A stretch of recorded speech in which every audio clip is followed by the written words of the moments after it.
speculative environment with the available resources we had at our disposal. The hardscape at Mirai has several different elements. We combine these natural elements to give the garden a uniform feel. We've got stone, we've got wood, and we've got powder-coated metal. As far as the stone is concerned, we utilized a locally available crushed basalt for the ground or the floor of the garden. This is a very black, dark stone that allows it to accumulate a lot of heat. Oregon's very wet, very cold, and in order to be able to successfully cultivate conifers, this is a really wonderful resource that was locally available. To be able to preserve the quality of the pads that we created, we laid down a 6-inch layer of 1.5-inch basalt. And then on top of that, to be able to create a really open filter for the decomposition of plant material, we created a 3/4 top dressing to that 1.5-inch bottom. The 1.5-inch keeps the stone from compacting, and the 3/4 allows for a really good feel on the foot, as well as allows decomposing leaf matter to work through the gravel without causing the accumulation of weeds. Based on the slope of the land, when we terraced the garden, we had to retain the cuts in the land that we created. We utilized a flat Naya is just so that was also calm. locally available to hold back those walls and create continuity in the hardscape. Just We doesn't also like started competing to with Google install all the larger time. boulders as a portion of the walls that we built, and we carried those boulders throughout the garden to maintain that hardscape and that presence of that large stone mass as a design element. This really built sort of that continuity Oh, can that is stand with Mirai 2 legs. and has become iconic. Oh, of they this both space. stand with 2 legs.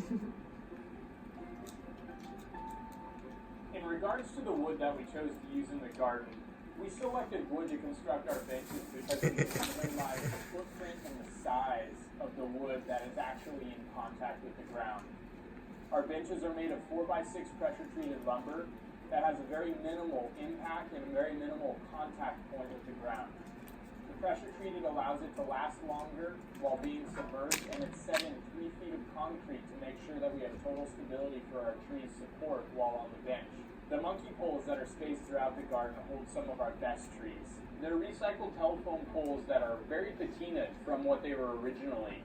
Having that age carrying forward that sort of sign of being weathered over the course of time, and they're topped with the same pressure-treated lumber that we've used on the benches. These create really isolated, wonderful display spaces for the trees. Durable, set in concrete 3 feet in the ground, and capable of holding the heaviest trees that we have at Mirai. By maintaining continuity between the use of the recycled telephone poles and the pressure-treated lumber, we've created a consistent aesthetic at Mirai. That consistent aesthetic really allows the visual focus when you're enjoying a garden or when you design a garden to be placed on the trees.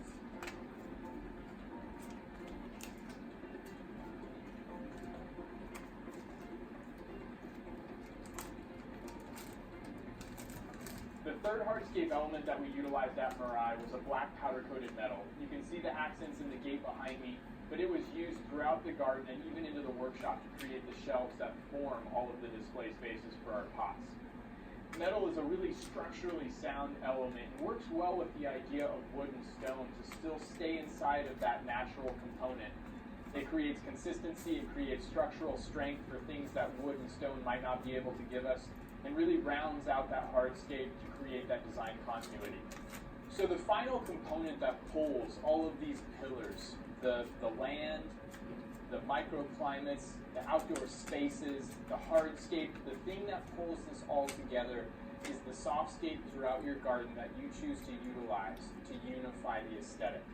Now, when we talk about the softscape, we're not talking about the native vegetation, although native vegetation could contribute, but we're actually talking about a very